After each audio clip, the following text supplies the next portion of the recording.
today to have somebody that I've known since she was pretty little.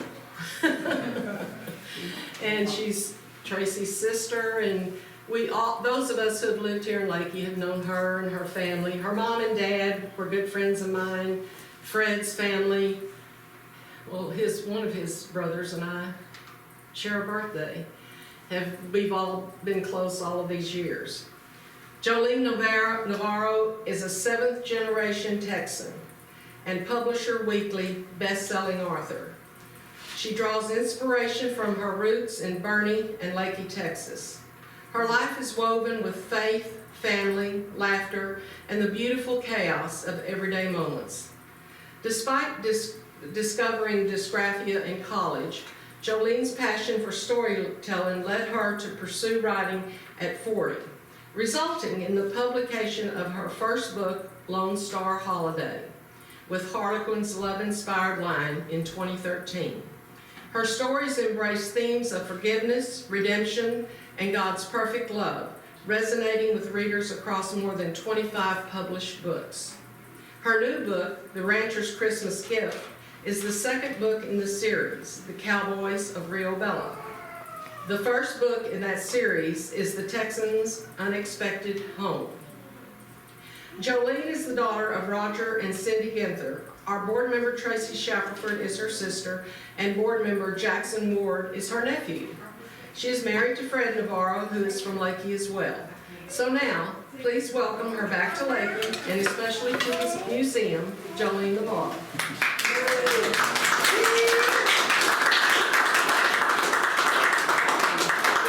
didn't imagine that would make me emotional. That poem was beautiful, and I'm like, I'm not going to read after that. His use of words and language and visionary, oh my gosh. So now I'm feeling really... I've got one that's better than that. It's not a Christmas poem. Oh, anyway, that was beautiful. I'm so glad you're gathered here. This is Honor in History, which is part of what I do in my books, even they're contemporary.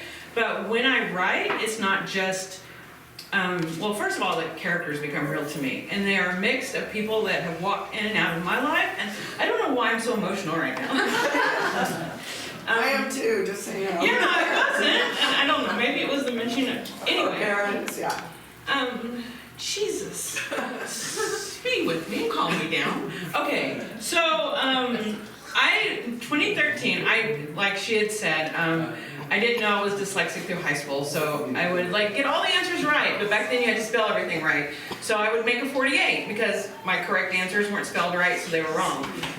So I kind of thought I'd never be able to write, but I always had stories. And I guess Fred and I have talked about this. I'm like, there's always stories. When I'm driving down the road, I see someone in a car and they might inspire a story. That poem inspired so many things, and the whole idea that he actually lived through that and then was able to articulate was beautiful. So when I'm walking around, there's always characters that I shape and form. Sometimes I'll read back something and I accidentally made someone look more like a real person than I was supposed to, so I have to change some things. But I just pull from life, and I love that, and it comes natural. I don't know, even if I didn't get published, I think I would still, I think storytellers tell stories. I don't know if y'all know Jody Thomas. She's award-winning bestseller, New York's List. One of her series have turned into a Netflix series, which doesn't look like her book. So if you've ever watched the series Ransom, read the books. They're so much better. But she's a West Texas ranch girl, and she became my mentor. She's dyslexic. She was a teacher. And she said, well, would you still tell? Because I'm like, I don't think I'll ever be published. And I was like, I'm writing these stories, but what's the point? And she's like, well, would you still write them even if you weren't published? If you didn't find an agent, if you didn't have a traditional house, would you still write? And I was like, I would still tell stories. The stories would still be there. So I'm like, okay, so I'm going to finish this story, and I'm going to finish it. And then I made myself sign up. In Houston, there was a big writing conference with agents were getting pitches, so you could go to this agent. And I had this one story that actually my grandmother, who wanted to be a writer, but she kind of gave up too soon. She wrote 2 books. They said no, so she gave up. It was a story that I'd read of hers that I loved the premise, but the characters were really flat and some other things that I didn't tell her, but, and so I kind of took this idea of the single pastor, and I couldn't imagine anywhere else but Lakey. So we grew up, I don't know if you know, oh my gosh, Granner, but that's not her name. Her name was Joanne Crawford, or Joanne Hutchinson. She painted the mural in the Baptist church. I don't know if it's still there. It was there. It's still there. So it was there 10 years ago. I haven't No, been it's back still in. there. So she painted that. So to me, this was such a natural coming together. They had the pecan farm that she walked away from. I think she only owed $38,000 on it, and she let Red take over the note. That was what he got the pecan farm for. So yeah, we drive over there, and I'm like, wow, family history sometimes kind of bites you in the butt. But anyway, she said that was the only thing in her life. She didn't regret anything but that, walking away from the ranch to try to save, or walking away from the farm trying to save a marriage that wasn't savable. But lessons learned. And so I just couldn't, so the first one, I used the pecan farm, and I used the Baptist church, and it was a single pastor with 2 kids, and he needed this little nanny, and she'd come back into town. Anyway, so everything in Lakey is so wrapped up in that book. If it's not in print anymore, but it's still available ebook, and that's the Lone Star Holiday. So I took that little book that I wrote about all these things that were part of my life and my imagination, because then you take, as a writer, you take reality, but reality is not good enough. So you have to embellish, you have to twist it the way you want it, so then it becomes a good story. So anyway, and some people said I was a liar as a kid. I was never a liar. It's like a better story. So yeah. Anyway, so that I went to Houston with my little pitch of this story, and not thinking, I'm like, okay, this is gonna be my first rejection. I'm gonna put myself out there because that's terrifying, right? And the agent, she looked at me. She goes, no. I said, this isn't going to work, is it? She goes, no, I think I have an editor that I want to send it to. Can I send it to an editor? And I was like, you want to send this to an editor in New York? And she's like, yeah, I think it would work for Emily. And she sent it to Emily. Emily's like, well, I opened up with yoga. I don't know, the girl was broken down the side of the road trying to calm herself, so she was doing yoga. Like my sister does yoga. Yeah, she wasn't. Yeah, she did wear high heel boots. She was wearing Johnny Choo, but they made me take out the Johnny Choo because they said, we don't do brand names, really. So I'm like, okay, so she's getting high heel boots. But she said, yeah, she had to take all that out. I had to take the yoga out because that's not Christian-based. Anyway, so I'm like, okay, I can take the yoga out. And she goes, cut the first 3 chapters, and then you've got a story. And they bought it, and it's my first printed story. So it was the first story that I went out there with. I'm like, well, Lakey's treated me well, and now that's not stuck, but that's basically all they want from me now is ranch stories. And I'm 25, I think this is book 22. I've written some indie books. I went to the coast for a while because there was a pirate ship that inspired me down there. But there's, the King Ranch is on the coast. So at first my editor was like, no, we can't do coastal stories. I was like, you have the King Ranch. She's like, oh, okay, so that's on the coast. So, but now I'm back in the hill country, which I find my writing is a lot smoother and easier because I don't have to worry about cedar breaks being there or not being there. So I find the setting is much more natural to me than a writing on the coast. I love the coast of Texas, but so this new series, I'm totally in love with it. And I think since 2013, hopefully my writing's gotten better too. And so this is the second book of a new series. And I'm going to read the opening of our books. The very editor, I'm well trained by my editor, is an introduction to the main character. So you're going to meet, oh yeah, so this is what gets weird, is this family I decided to name De Leons. I don't know where I got that from either. So, yeah, and then is it in this one? Yeah, or no, it's in the first one. I have a county judge, a woman with the last name Rubio. So I'm like, oh shoot, I probably should have changed that, but she's nice, she's good. So you're fine, yeah. I think she's just a young girl. She has the youngest, well, she's not a young girl, she's a woman, but all of her brothers are older than her. She's the youngest in the family. So she decides if she wants to strangle her brothers, Judge Rubio would not hold it against her. So I think that's one of the lines. But anyway, so yeah. So anyway, so I'm going to read the introduction. Well, this is chapter 1, but we're going to meet Joaquin.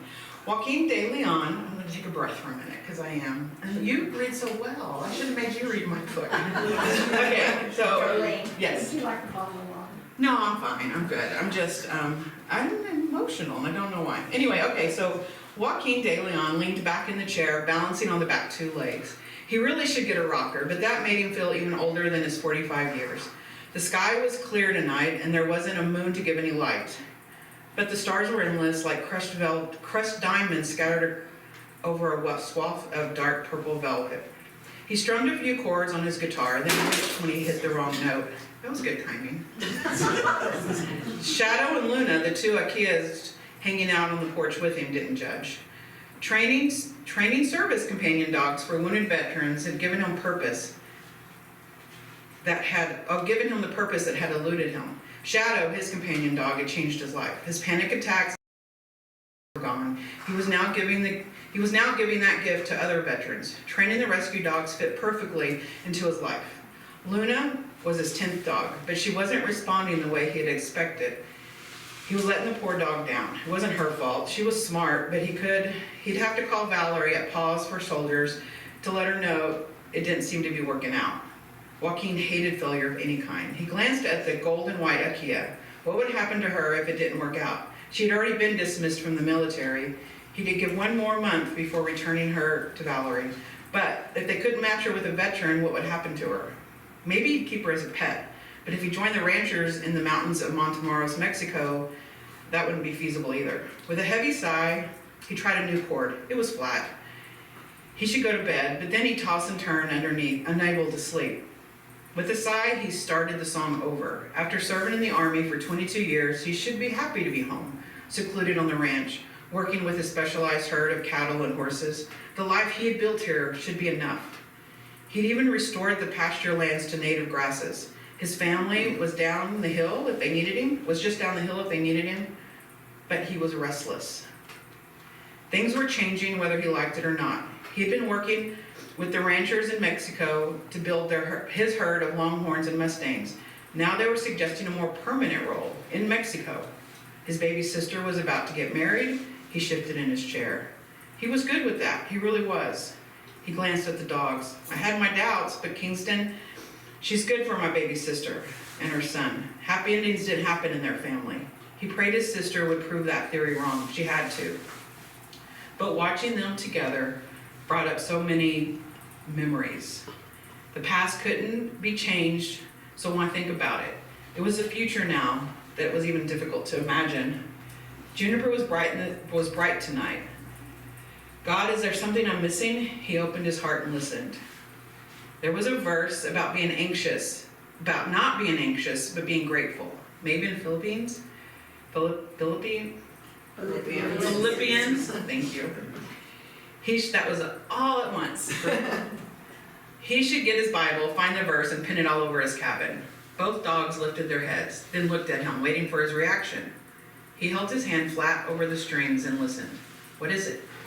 In unison, they looked back into the darkness. Headlights shone over the base of the hill. Could be Isaac. Saw him leaving an hour ago. His youngest brother was a rookie veterinarian in town, so he got the middle of the night emergency calls. The dogs weren't buying it. They stayed alert. The car didn't turn to the right. It was coming up the hill toward him. He straightened. The headlights were unfamiliar, not a family vehicle. Sliding the guitar behind him, he estimated the time of arrival. Should he go inside the cabin where he could better protect himself from the dogs if needed? Paranoia might be making him overreact, but it was better to be prepared than surprised. Standing, he motioned for the dogs to follow him. Once inside, he gave the silent command to sit. He waited at the door. With high beams on, the large vehicle pulled up to his steps and stopped. The night went silent when the engine was cut. Then the headlights went out. That wasn't smart on their part, because he could see clearly now. It was an old Range Rover, one that had seen off-road action. His blood pressure increased. The driver's door opened, and so did the passengers. It was impossible to keep his full attention on two targets. What threat was approaching? Shadow nudged his hand. His service dog knew when he was slipping off reality. Good boy. Taking a deep breath, he anchored himself by burying his fingers into his dog's fur and touching the window frame on his door with his other hand. This was his cabin on the family ranch, not a dangerous assignment overseas. He narrowed his gaze as a woman got out. That was a lot of white. Like a huge wedding dress? What? The other passenger was a child in a mini tuxedo. It was staring at a large digital pad, the blue light reflecting off the boy's face as he gripped the device with both hands. He looked about the size of his sister's son, Leo, who was 6. Had he fallen asleep and found himself in a bizarre dream? He half expected an alien to pop out of the middle of the wedding dress. He'd had a nightmare like that once. There, okay. So, yay. Is there any, I also like talking about writing or publishing. Is there any questions that anyone has, or are we ready to call it? We're good? Well, I just have a question. Yes. Okay, if someone was interested in writing, what would you say would be a good way to get started? Well, first what I do is I'll ask about your motivation. I mean, is it something that you want to write, like your family story? If it's fictional, like fictional writing, I spent, probably before I went I spent 4 years doing like workshops, conferences, finding out, because what you learn in high school has nothing to do with the publishing industry. So I did a lot of story structure, especially with someone called, her name was Alexandra Sokolov, it's still her name. And she was a screenplay writer that now had become a novelist. So she was showing how you break stories down into 8 sequences. And in those sequences, you can take any movie and break it down, and you can find those elements that it's in our DNA. Oh, now you're going to get me all started, because it all goes back to the Greeks. The Greeks developed the 3-story play, right? And that's our storytelling rhythm that we still follow today. So when plays turned into movies, they hired the playwrights to write the first movies. And then you've got movies, and then TV came along, and you had commercials. So you still had to have this rhythm with breaks, commercials, whatever was going on. There's these same rhythms, even with streaming. This is what I found because she's taught us this before streaming. And now with streaming, a lot of streaming shows have 8 episodes. Some have more, some have less, but a lot have the 8. And you can break down the 8 to certain things, like you have crossing the threshold. And if you understand, and as a storyteller, you do a lot of this stuff instinctively, is what I found out, but when you know that's what you're doing, then you have the power of creating it. So understanding and giving if you want to create stories, learn about crossing the threshold, the guardian of the threshold. Find out about the midpoint. The midpoint is when everything changes. What the plan? You need to know your plan, or your character's plan. One of my favorite things that I learned was identity to essence. And that's when your character starts out believing something about themselves that's a lie. And they have to go through this journey to find out who they truly are. And at the end, they have their essence. So finding all those crafts, I think crafts really important to writing a really good, solid story. I don't know if that answered your question. It's a lot. It is a lot. I do a lot of workshops with teaching writing and fiction writing. Now, memoirs, that's a word I can't say. Doing family history, that's a whole nother thing, but you still have to write it in a way that engages people. Like that poem, I mean, he could have just said, it was a cold night, but he gave us those visuals. Yes. And so understanding that even if you're writing something, it's a visual thing for the human brain. We need stories, and we expect certain things. If you ever read something that's too slow or too fast, it's because they've missed the pacing, which we can all do at any time depending on what's going on. But yeah, there's a lot that I think you need to learn craft-wise. And then just going out, now there's so many, with indie publishing, that's so many indie publishers are doing well. That's when you decide you are going to publish your own book and do Amazon. But there's, you still need an editor, you still need, because editing comes in, I think, 4 or 5 sections. There's content editor who overall says your story as well, or you're missing. I usually have some things that I'm missing, and my editor was like, you really needed more time with the grandmother here. And I'm like, oh yeah, you're right, I rushed that. So that's your content editing. And then you have line edits that's like, you've made his eyes blue, but it was green earlier, which amazingly happens all the time. I don't know why, I can't remember their eyes. And then you have proofreaders, and then there's another one. I forgot what the other one is. So they go through a lot of editing, and there's still mistakes. And because of my dyslexia, I get horrified if there's a mistake in my book. And there's one of the books that had I think they were going through a new editing process, and a lot of things slipped through, and I'm like, so I take it all very personally when there's a mistake in my book. Anyway, so yeah, learn depending on your genre and your motivation to write. Some people just want to write the story. Amazon's a great way to get your story up there. I know some people that wrote their story and put it on Amazon, and then they have a book in digital print. So, Very good. sorry. Oh, I was something. Okay, that's okay.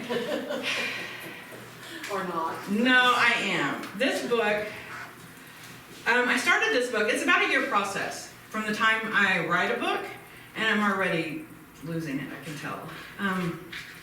So this book was actually, I finished up the first draft about a year ago when we lost Douglas. So this is my dedication in this book.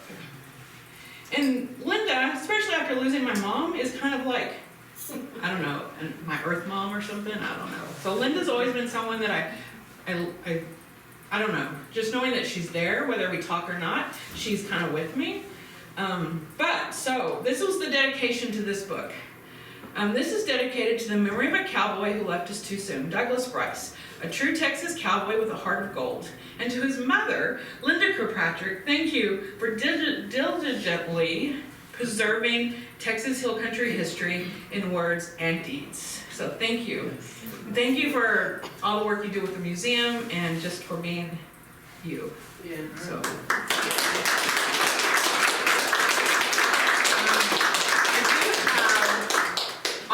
Proceeds on the book. The museum actually bought copies of my newest book, which is this one, the one I just read from. So if you want to find out who showed up in a wedding dress at the beginning, the rancher's Christmas gift, that's 100% of those profits go back to the museum. The rest of the books are some that I brought, and they're on discount, but I'm also splitting, so half of that will go back to the museum. So buy some books and support the museum. And that's second in the series. This is second in the series. So we have on the edge of the book, you'll have the two there. The Unexpected Texans Home, I believe it's the title. They title them after I give them a bunch of suggestions. They ignore mine, and the marketing, they have a big marketing committee that comes up with the titles. So I forget them sometimes. So those two books are the new series that comes back to I say come back home to the Hill Country. Oh yeah, so the town is called Rio Bella. I'm like, that's such a good name, Rio Bella, and we're on the Frio River. So yeah, so there we go. Thank you.